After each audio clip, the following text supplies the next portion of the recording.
Hello student, welcome to our channel.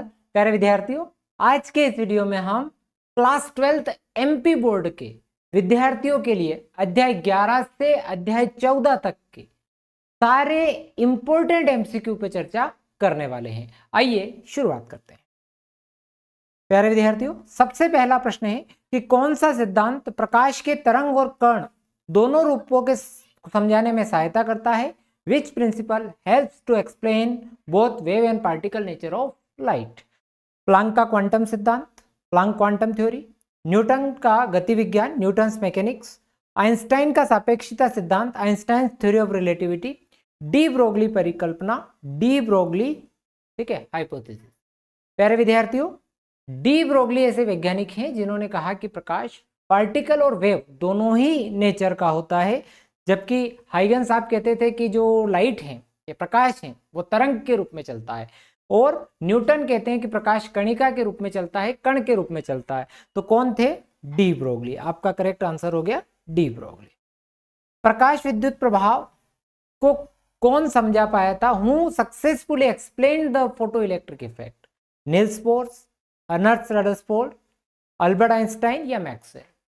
तो प्यारे विद्यार्थियों, वो वैज्ञानिक का नाम है अल्बर्ट आइंस्टाइन ने इन्हें सफलतापूर्वक समझा दिया था। निम्नलिखित में से कौन सा प्रकाश विद्युत प्रभाव का सही समीकरण है? Which of the following is the correct equation for photo electric effect? प्यारे विद्यार्थियों, आपको याद होना चाहिए कि किसी भी धातु की सतह से इलेक्ट्रॉन बाहर निकालने के लिए ऊर्जा दो भागों में रूपांतरित होती है। पहला भाग कार्यफलन के रूप में, ठीक है, पहला भाग आपका जो होता है वो होता है कार्यफलन के रूप में, या कार्यफलन को मान लिया हमने W से लिख दिया। दूसरा भाग उसको गतिज ऊर्जा प्रदान करने में, काइनेटिक एनर्जी में। तो अब आप ये देखेंगे कि E की जगह अगर मैं यहां लिख दूं H न्यू, तो W प्लस काइनेटिक एनर्जी, ठीक। तो पहला ही इक्वेशन आप लोगों का इस फॉर्म में आ जाएगा, ठीक है। अगले प्रश्न पर आते हैं। यदि किसी कण का वेग दोगुना कर दिया जाए तो डी ब्रोगली तरंगदैर्घ्य कैसा होगा? If the velocity of particle is doubled, how will be it's de Broglie wavelength change? दो गुना हो जाएगा डबल, आधा हो जाएगा हाफ, चार गुना हो जाएगा बिकम 4 टाइम्स, परिवर्तित रहेगा रिमेन्स अनचेंज्ड। प्यारे विद्यार्थियों, हमारे पास lambda is equal to h by p, ये इक्वेशन है डी ब्रोगली इक्वेशन से। तो h बाई हो जाएगा बच्चों mv। अब हमें ये कहा गया कि वेग दो गुना कर दिया जाए, तो वेग दो गुना करने पर तरंगदैर्घ्य क्या हो जाएगी? आधी हो जाएगी, हाफ हो जाएगी, यानी आधा हो जाएगा। प्रकाश विद्युत प्रभाव में उत्सर्जित इलेक्ट्रॉनों की अधिकतम गतिज ऊर्जा किस पर निर्भर करेगी? The maximum kinetic energy of emitted electron in the photo electric effect depends. प्रकाश की तीव्रता पर, प्रकाश की आवृत्ति पर, इलेक्ट्रॉन की द्रव्यमान संख्या, मास नंबर ऑफ इलेक्ट्रॉन, धातु की मोटाई, थिकनेस ऑफ द मेटल। प्यारे विद्यार्थियों, तीव्रता प्रकाश विद्युत धारा को निर्धारित करती है, यानी प्रकाश इलेक्ट्रॉनों की संख्या को निर्धारित करती है, जबकि आवृत्ति, एक न्यूनतम आवृत्ति पर ही इलेक्ट्रॉन उत्सर्जित हो सकते हैं, यानी कि प्रकाश की आवृत्ति, फ्रीक्वेंसी ऑफ लाइट, जिसको अपन थ्रेशोल्ड फ्रीक्वेंसी यानी दहली आवृत्ति कहते हैं। प्यारे विद्यार्थियों, प्रकाश विद्युत प्रभाव में कट ऑफ आवृत्ति का क्या अर्थ है? What is the meaning of threshold frequency in the photo electric effect? अब कट ऑफ आवृत्ति, कट ऑफ आवृत्ति यानी थ्रेशोल्ड फ्रीक्वेंसी, अब जिससे कम पर इलेक्ट्रॉन उत्सर्जित नहीं हो सकता। तो न्यूनतम आवृत्ति जिसमें कोई भी इलेक्ट्रॉन उत्सर्जित नहीं हो सकता, अधिकतम बी वाला, अधिकतम आवृत्ति जिसमें इलेक्ट्रॉन निकल सकते हैं, प्रकाश की न्यूनतम सीमा, या धातु की सतह पर ऊर्जा की सीमा। तो न्यूनतम आवृत्ति जिससे कोई भी इलेक्ट्रॉन उत्सर्जित नहीं हो सकता, या अधिकतम आवृत्ति जिससे इलेक्ट्रॉन निकल सकते हैं। अब थ्रेशोल्ड फ्रीक्वेंसी, अब मैं कह रहा हूं कि इससे कम पर इलेक्ट्रॉन उत्सर्जित नहीं होगी, इससे ज्यादा पे तो हो सकते हैं, ठीक। तो अधिकतम नहीं होगी, ये न्यूनतम आवृत्ति होगी जिससे इलेक्ट्रॉन उत्सर्जित, कोई भी इलेक्ट्रॉन उत्सर्जित हो सकता है, ठीक है। अगले पर आते हैं। जब कोई इलेक्ट्रॉन किसी धातु से बाहर निकालने के लिए आवश्यक न्यूनतम ऊर्जा दी जाती है तो उसे क्या कहा जाता है? What is the minimum energy required to remove an electron from metal surface is called? संवेग, कार्यफलन, गतिज ऊर्जा, स्थितिज ऊर्जा। तो प्यारे विद्यार्थियों, उसको आप कहते हैं वर्क फंक्शन, कार्यफलन। चैप्टर 12 के क्वेश्चंस की बात करते हैं। निम्नलिखित में से कौन सा कण परमाणु के नाभिक में नहीं पाया जाता है? Which of the following particle is not found in the nucleus of atom? Proton, neutron, electron या उपरोक्त सभी। तो कौन सा परमाणु नाभिक में नहीं पाया जाता है? तो नाभिक में न्यूट्रॉन तो होते हैं भैया, प्रोटॉन भी होते हैं, इलेक्ट्रॉन नहीं होते। इलेक्ट्रॉन कहाँ होते हैं? कक्षाओं में चक्कर लगाते हैं, ठीक है, तो नाभिक में नहीं होते। हाइड्रोजन परमाणु में निम्नलिखित में से कौन सा मॉडल सबसे उपयुक्त है? Which of the following model is the most suitable for hydrogen atom? Thomson, Rutherford, Bohr या क्वांटम मॉडल? तो सबसे जो बोर मॉडल है वो सबसे ज्यादा सुटेबल है हाइड्रोजन एटम के लिए। रदरफोर्ड परमाणु मॉडल के अनुसार परमाणु का अधिकांश स्थान क्या होता है? According to Rutherford atomic model, most of the space in atom is ठोस होता है, बी खाली होता है, सी धनावेशित होता है, डी ऋणावेशित होता है। तो प्यारे विद्यार्थियों, मोस्ट जो पार्ट है उसका खाली रहता है।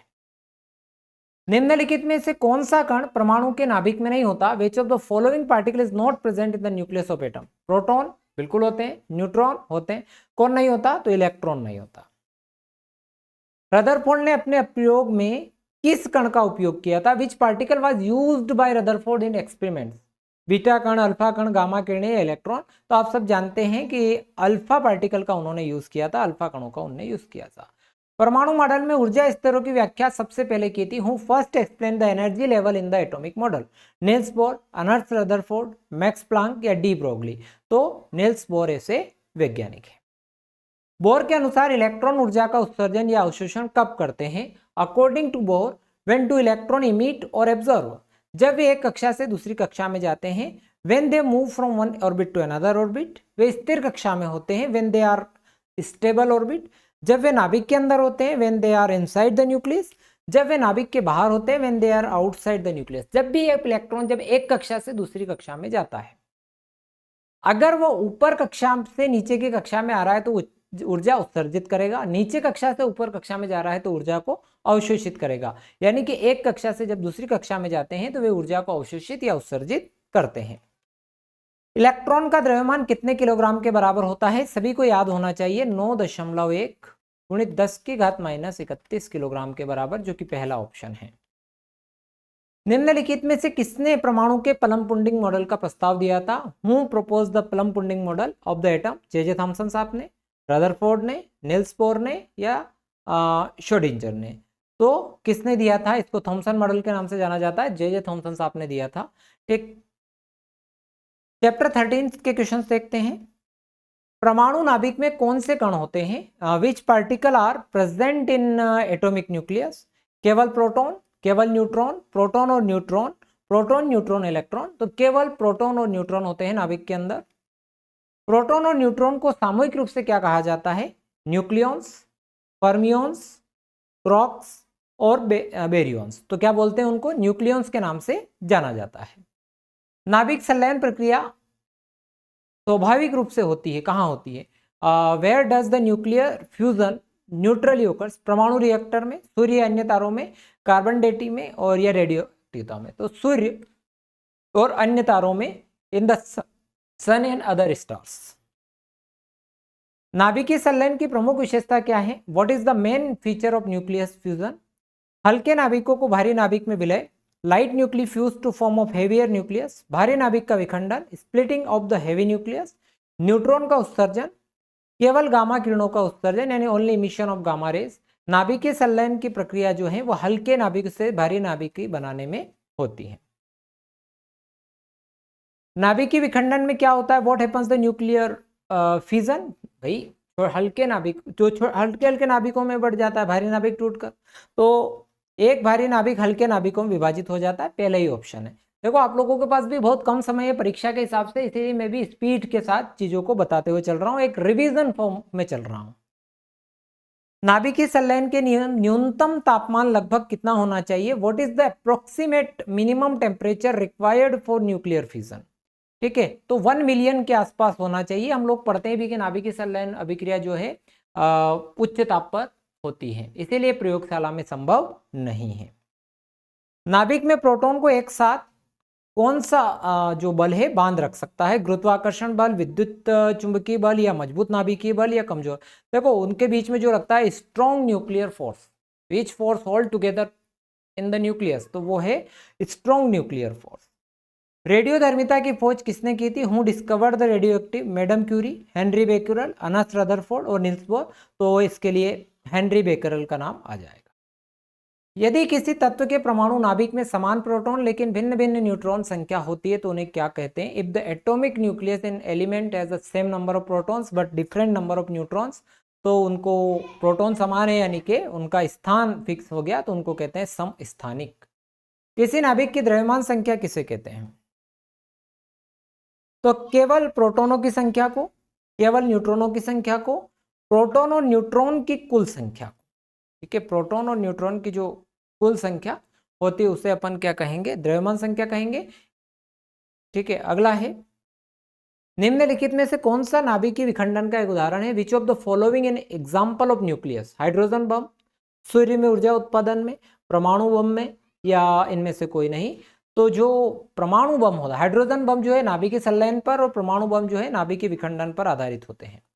नाभिकीय संलयन में कितनी ऊर्जा उत्पन्न होती है, how much energy release in the form of nuclear fusion as compare to fusion, संलयन से अधिक ऊर्जा उत्पन्न करता है, फ्यूजन प्रोड्यूस मोर एनर्जी, विखंडन अधिक ऊर्जा उत्पन्न करता है, फ्यूजन प्रोड्यूस मोर एनर्जी, दोनों समान ऊर्जा उत्पन्न करते हैं, both produce the same amount of energy, दोनों में ऊर्जा उत्पन्न नहीं होती, तो जो संलयन की अभिक्रिया है उसमें अधिक ऊर्जा उत्पन्न होती है, याद रखिएगा।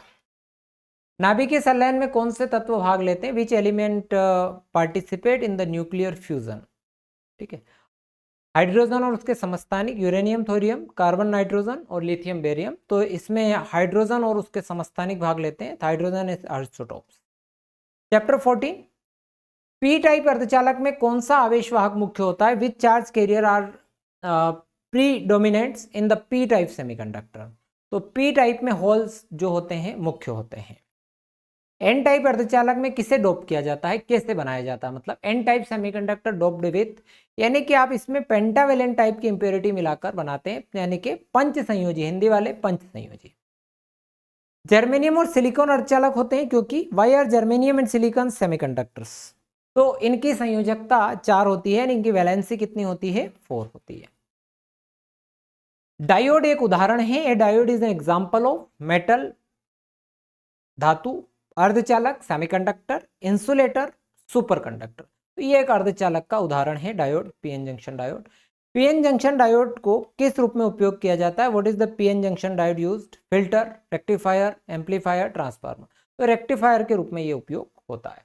पीएन जंक्शन डायोड में करंट का प्रवाह किसके कारण होता है, current in a PN junction diode is due to a केवल इलेक्ट्रॉन, ओनली इलेक्ट्रॉन्स, केवल होल्स, ओनली होल्स, दोनों electrons holes, both are electrons और होल्स, केवल आयन पर, ओनली आयंस, तो पीएन जंक्शन डायोड में करंट का प्रवाह, ठीक है, दोनों के कारण होता है, होल और इलेक्ट्रॉन्स के कारण, ठीक। पीएन जंक्शन डायोड फॉरवर्ड बाइस में क्या होता है, what happen the PN junction diode is a forward बाइस, अग्र अभिनति जिसको हिंदी में कहते हैं, अवरोध बढ़ जाता है, करंट का प्रवाह रुक जाता है, करंट का प्रवाह बढ़ जाता है, जंक्शन टूट जाता है। पीएन जंक्शन डायोड के जब फॉरवर्ड बाइस की बात करेंगे तो करंट का जो प्रवाह है वो इसमें लगभग रुक जाता है, ठीक है, और अवक्षय परत की जो मोटाई है वो बढ़ जाती है। पीएन जंक्शन रिवर्स बाइस में किया जाता है तो करंट कैसा होगा, बहुत अधिक, बहुत कम, मध्यम और शून्य, तो बहुत कम होगा। तो इससे अपन ये काम और करिए कि इसको अपन इस तरह से कर लीजिए कि, सॉरी इसमें क्वेश्चन पढ़ने में मेरी मिस्टेक हो गई थी, फॉरवर्ड बाइस, पीएन जंक्शन में फॉरवर्ड बाइस किया जाता है ना, तो क्या होता है, तो what happens when the PN junction is forward बाइस, फॉरवर्ड बाइस में जो है करंट का प्रवाह बढ़ जाता है, इसको इस तरह से करिएगा, माफी चाहता हूँ। सिलिकॉन परमाणु का परमाणु क्रमांक क्या होता है, तो सिलिकॉन परमाणु का परमाणु क्रमांक 14 होता है, ठीक है, जर्मेनियम का 32 होता है।